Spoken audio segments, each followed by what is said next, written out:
Pearl Harbor, December 7th, 1941. Japanese aircraft destroy 8 battleships, kill 2,400 Americans, cripple the Pacific Fleet. In Tokyo, military leaders celebrate. They've neutralized America's Navy, bought themselves time. The war is winnable now. But 3 aircraft carriers weren't at Pearl Harbor that day. They're at sea, hunting. And in Detroit, Pittsburgh, and Seattle, American factories are about to start running 24 hours a day. Women, immigrants, and retirees will build more planes in the next 4 years than Japan had built in its entire history. Japan's military leaders think they've won the opening battle. They have no idea what's coming. Before we dive in, pause for a second. Make a prediction. Could Japan have won the Pacific War? Or was December 7th, 1941 the moment they sealed their fate? Keep that answer in your head. By the end, you might change your mind. If you're into history that digs into economics and power instead of just battles, hit subscribe. To understand why Japan attacked Pearl Harbor, you need to understand the trap Japan was in: the oil crisis. By 1941, Japan had been fighting in China for 4 years. The war was a meat grinder, hundreds of thousands of casualties, no end in sight. And Japan was running out of oil. 80% of Japan's oil came from imports, most of it from the United States. In July 1941, after Japan occupied French Indochina, President Franklin Roosevelt froze Japanese assets in the United States. Britain and the Dutch government in exile did the same. The result? A total oil embargo. Japan's military had enough oil reserves for maybe 18 months of operations. After that, the Imperial Japanese Navy would be immobilized, docked in port. Useless. The choice was stark. They could withdraw from China, negotiate with the United States, accept the humiliation, and watch the military government collapse under the weight of that failure. Or they could go all in. Seize the oil fields of the Dutch East Indies, secure the resources Japan needed to continue the war, and hope the gamble paid off. But there was a problem. If Japan invaded the Dutch East Indies, the United States would almost certainly intervene. American forces in the Philippines sat right across Japan's supply lines. The U.S. Pacific Fleet at Pearl Harbor could strike Japanese convoys at will. Japan couldn't secure the southern oil fields without neutralizing American power in the Pacific. So, they decided to strike first. The plan. Admiral Isoroku Yamamoto, commander of Japan's combined fleet, had studied at Harvard. He'd served as a naval attaché in Washington. He knew America, and he knew Japan couldn't win a long war. In 1940, he told Prime Minister Fumimaro Konoe, "If we are ordered to fight, I can guarantee to put up a tough fight for the first 6 months, but I have absolutely no confidence as to what would happen if it went on for 2 or 3 years." Yamamoto understood the math. America had twice as many people. Its economy was 5 to 7 times larger. And those American steel mills. They were producing 13 times more steel than all of Japan combined. But Japanese military planners believed they had a window. The theory: hit the U.S. Pacific Fleet hard enough to cripple it for 6 to 12 months. In that time, seize the Dutch East Indies, Malaya, the Philippines, Wake Island, Guam. Build a defensive perimeter across the Pacific. When the Americans finally counterattacked, they'd face fortified islands, extended supply lines, and a veteran Japanese navy. The cost in American blood would be enormous. Eventually, war-weary Americans would negotiate. Japan would keep its conquests. The war would end on favorable terms. This wasn't a plan to conquer the United States. It was a plan to make the war too expensive for America to continue.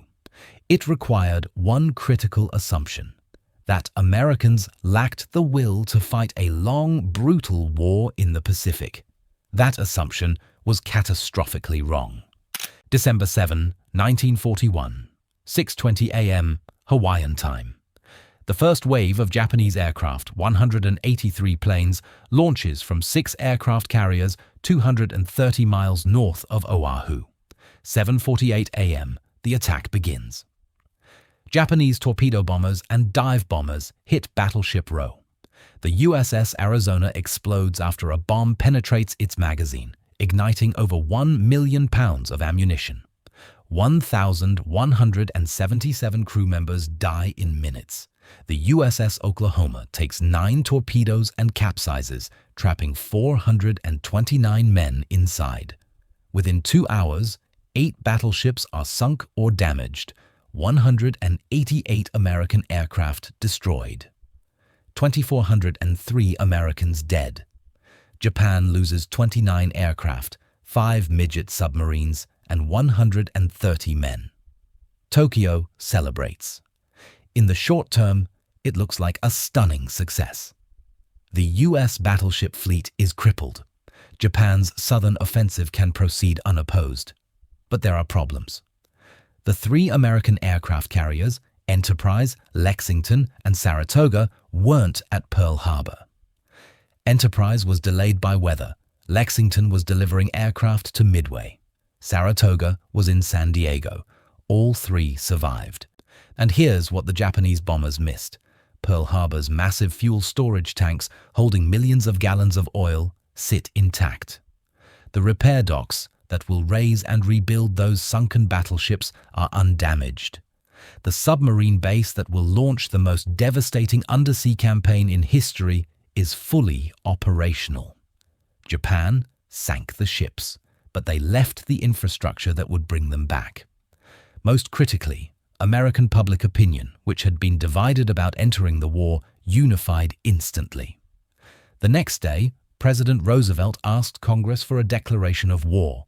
The Senate voted 82-0. The House of Representatives 388-1. The lone dissenter was Jeannette Rankin of Montana, the first woman ever elected to Congress. She'd also voted against entering World War I. She voted her conscience, but she stood alone. America wasn't going to negotiate. America was going to fight, and that changed everything. But here's the thing. Japan's leaders didn't fully understand. The question wasn't whether Japan's military was good. It was. Japanese pilots were among the best in the world. The Mitsubishi Zero fighter was superior to anything the Americans had in 1941. The question was, could Japan outproduce the United States? Because modern wars aren't won by tactics, they're won by factories. Let's look at the numbers, the real numbers, the ones that decided the war before a single shot was fired. Start with steel. Steel is the foundation of everything in modern war. Ships, tanks, aircraft, ammunition. You can't fight without it. In 1941, American steel mills were producing 75 million tons per year. Japan managed 7 million. Think about that ratio, 13-1. In 1 month, America produced more steel than Japan produced in an entire year. Oil tells the same story, but worse for Japan. The United States was pumping over 1 billion barrels of oil out of the ground every year. Texas, California, Oklahoma. The oil just kept coming. Japan? Almost nothing. They were importing everything. And after Pearl Harbor, even the oil fields they captured in the Dutch East Indies didn't solve the problem. Allied forces sabotaged the wells before retreating. It took months to get them working again. And Japan never had enough tankers to ship the oil back home. American submarines made sure of that. Now look at the people. America had 132 million citizens. Japan had 73 million, nearly twice the population, twice the workforce, twice the number of potential soldiers, and an economy 5 times larger. But here's where it gets really stark. Aircraft.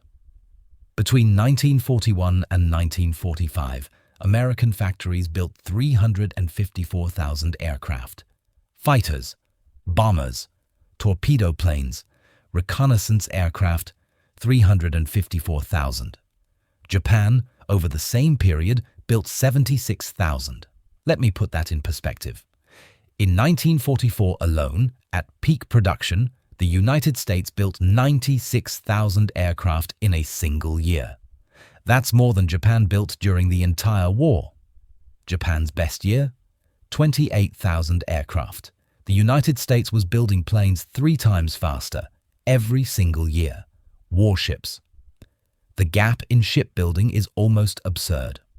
From 1941 to 1945, the United States launched 147 aircraft carriers, fleet carriers, light carriers, escort carriers, 147. Japan built 18. Picture this. It's 1943. Japan has 3 aircraft carriers under construction. At the exact same time, American shipyards have 22 Essex-class fleet carriers under construction. In the 3 years after Midway, Japan completed 6 carriers.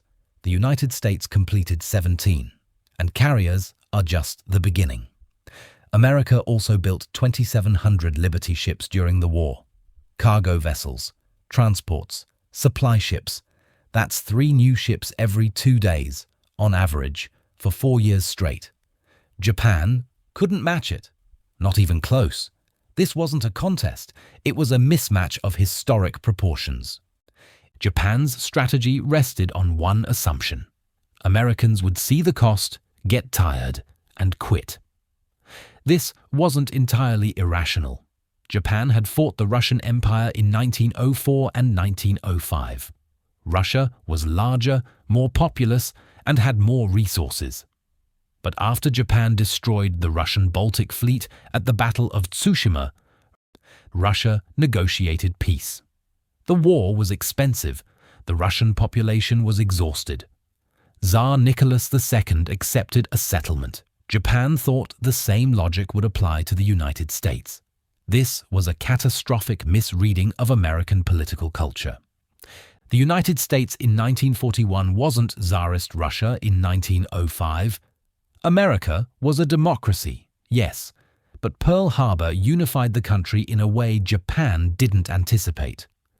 The attack wasn't seen as a military setback. It was seen as a betrayal, a sneak attack while diplomats were still negotiating in Washington. Americans didn't want negotiations. They wanted revenge, and America had the industrial base to get it. But there's another problem Japan didn't foresee. The war in the Pacific wasn't Japan's only concern. Germany was fighting the Soviet Union. If the Soviets collapsed, Germany would dominate Europe. Japan would be isolated, facing Britain and the United States alone. Japan needed Germany to win in Europe, or at least to keep the Soviets and British fully occupied, but Germany declared war on the United States 4 days after Pearl Harbor. Suddenly, America wasn't just fighting Japan. It was fighting Germany and Italy too. And here's the critical point. The United States had enough industrial capacity to fight both. American strategists decided early on, Germany first.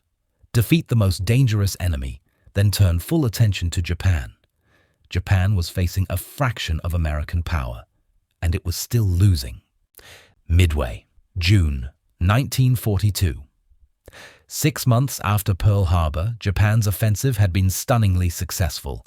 The Philippines fell, Malaya fell, Singapore fell, the Dutch East Indies fell. Japan controlled a vast empire, but it needed to eliminate the American carrier threat. The target? Midway Island, 1,300 miles northwest of Hawaii.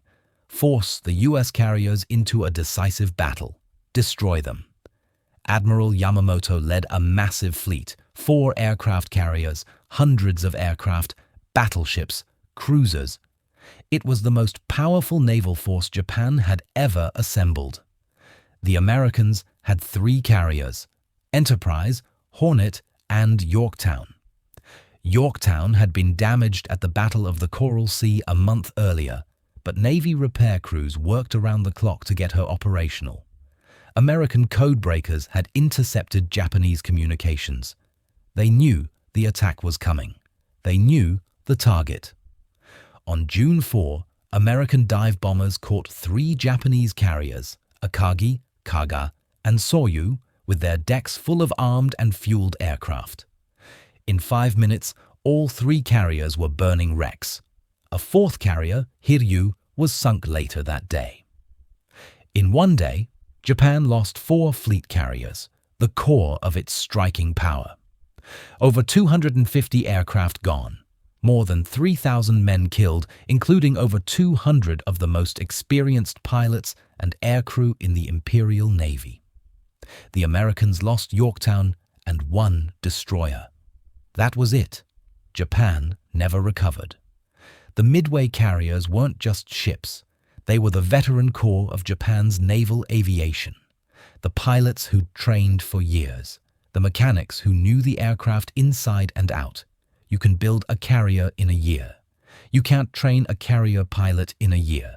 And this is where the production gap becomes devastating in a different way. The pilot training crisis. In 1941, Japanese naval pilots entered combat with an average of 700 flight hours of training. American pilots at the start of the war had about 150 hours. Japan had better pilots, better aircraft, better tactics, but by mid-1944, everything had reversed. New Japanese pilots were graduating with 40 hours of flying time. 40 hours, barely enough to take off and land safely. American pilots by mid-1944 had at least 525 hours of flight training. Japan couldn't replace its experienced pilots. America was training them faster than they could be killed. The Philippine Sea, June 1944. By mid-1944, the American counteroffensive was in full swing.